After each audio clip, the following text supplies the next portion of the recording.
The man accused of arson attacks at the Tesla dealership near Bernalillo and at the New Mexico GOP headquarters made his first appearance in court. A judge in Dona County has resigned amid a federal investigation. And a new ordinance has gone into effect that requires landlords to provide cooling to their tenants. From the Albuquerque Journal, this is the leading news. I'm Gino Gutierrez. It's Thursday, April 17th, and I'll have more on those stories in a few moments, plus a look at Albuquerque's weather forecast on the other side of this break.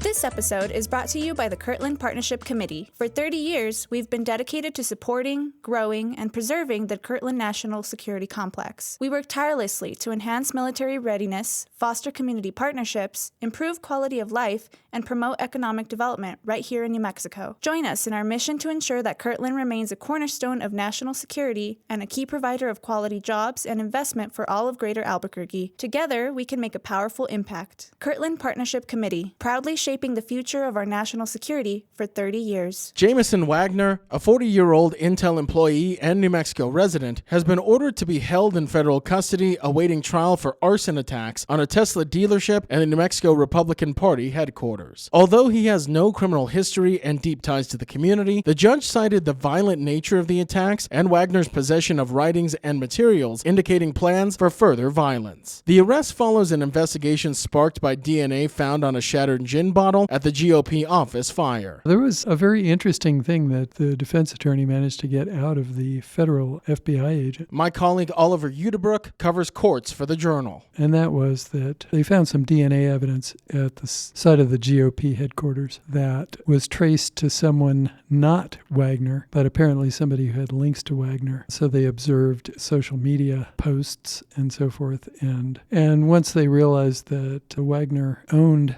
a Hyundai that they suspected was involved in these attacks, they had their prime suspect, basically. Searches of Wagner's home uncovered assembled Molotov cocktails, bomb-making instructions, and writings expressing disdain for the government. Prosecutors say Wagner was attempting to extract ammonium nitrate, a bomb ingredient, from fertilizer. Notes found in his home allegedly referred to the violent action against what he called a, quote, brutal regime of oppressors. Assistant U.S. Attorney Nicholas Moat argued that Wagner's preparation and ideology made him a danger. Magistrate Judge John Robinar agreed, citing the evidence of premeditation and domestic terrorism as the nature of the attacks. The Tesla arson occurred on February 9th, targeting Model Y vehicles, included graffiti with slogans like, quote, Die Elon and, quote, Tesla Nazi Incorporated. The GOP headquarters was attacked on March 30th, and graffiti at the scene read, quote, ICE equals KKK. Both attacks featured incendiary devices made from household items. FBI agent William Wu testified that Wagner's DNA was not found at the scene, but an investigation trail through social media and surveillance linked him strongly to both incidences. Wagner's attorney argued for home detention, noting his stable background, but the judge ruled that evidence was too serious to ignore. The case has drawn national media attention, with U.S. Attorney General Pamela Bondi stating that such acts of political violence will be prosecuted aggressively.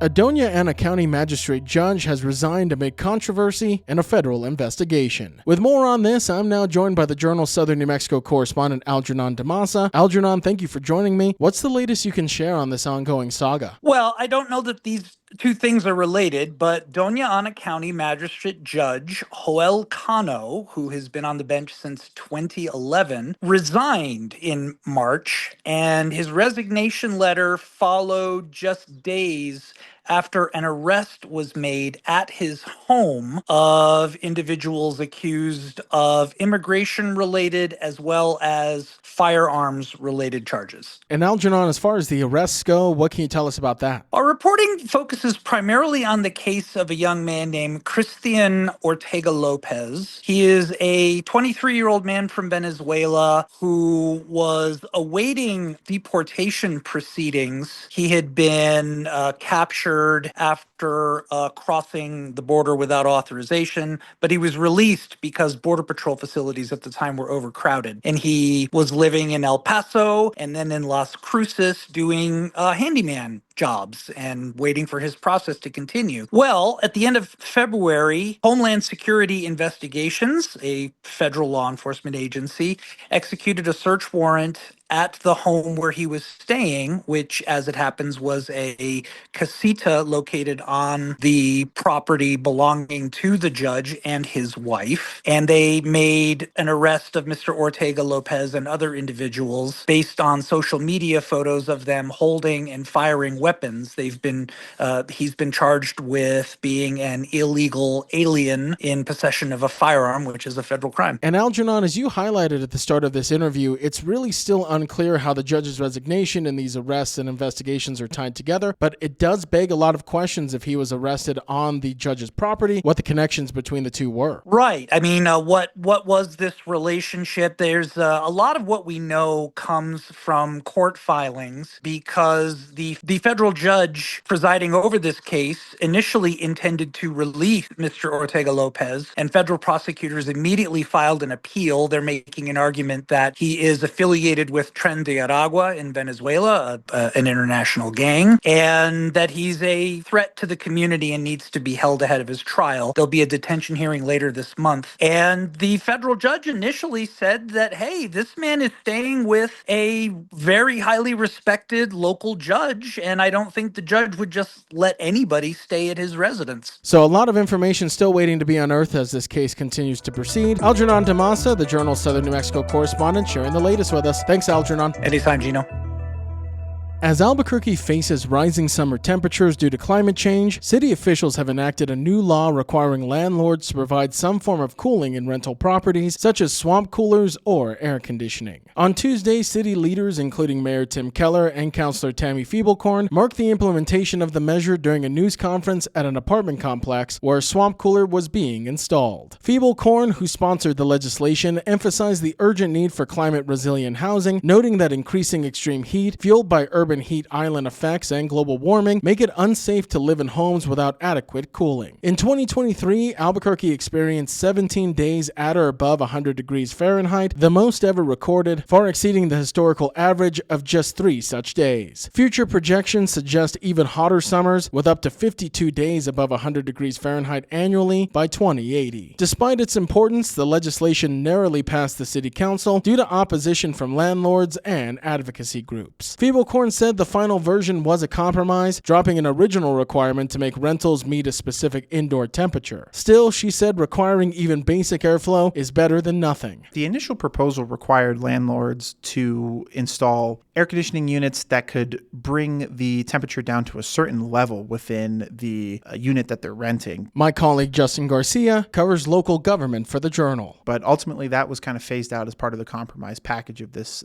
legislation. And that's particularly noteworthy because swamp coolers lose their effectiveness as things get hotter or in certain humidity conditions. The city also approved a new code enforcement officer role to handle tenant complaints. Violations will follow a standard inspection and enforcement process, with property owners given a specific time frame to comply. Officials warn that failure to install a cooling system will result in consequences for the landlords. The policy reflects growing recognition that heat is a serious public health risk, especially for lower income residents living in the city's hottest areas. In some cases, these areas may be even 17 degrees warmer than others. With no signs of cooler summers ahead, Albuquerque's leaders are framing this move as a critical step to ensure tenant safety and equity in a warming world. In other headlines from the newsroom, the Department of Veteran Affairs is facing proposed staffing cuts that have sparked concerns among elected officials and veteran advocates. VA Secretary Doug Collins plans to cut 15% of the agency's workforce, about 80,000 jobs, returning to pre-2019 staffing levels. This comes despite an increase in personnel facing the PACT Act, which expanded benefits for veterans exposed to toxic substances. Collins insists healthcare and benefits won't be affected and says hiring will continue for 300,000 critical roles. However, lawmakers like Senator Martin Heinrich and State Senator Harold Pope Jr. warn that such sweeping cuts could disrupt essential services and discourage veterans from seeking employment with the VA. Pope criticized the approach, as using a chainsaw instead of a scalpel. Staffing reductions could especially hurt telehealth services, which require tech support and internet access, both dependent on sufficient staffing. At the same time, the Department of Education also faces major cuts. About half of its workforce, 1,300 employees, are slated to be eliminated following an executive order from President Trump aimed at dismantling the agency. The staff includes several regional offices of civil rights as well. Educators like Lauren Smith worry the changes would undermine enforcement of the Individuals with Disabilities Education Act, which ensures access to public education for students with disabilities. Senator Heinrich criticized the education cuts, calling them illegal because many funds were already approved by Congress. He vowed to work with New Mexico's Attorney General to hold the administration accountable and protect services for veterans and students alike. If you like hearing all of the latest news from the Albuquerque Journal here on the Leading News, consider becoming a digital subscriber to the Albuquerque Journal. You can check our show notes for a discount code on a digital subscription and keep up with all the latest news from New Mexico's leading news source. Now taking a look at Albuquerque's weather forecast. Today you can expect patchy blowing dust after 2 p.m., sunny with a high near 82. As for this evening, patchy and blowing dust is expected before 8 p.m., partly cloudy with a low around 45. To keep up with all the latest news from the Albuquerque Journal, you can visit our website at abqjournal.com. That's the Leading News. I'm Gino Gutierrez. We'll see you again tomorrow.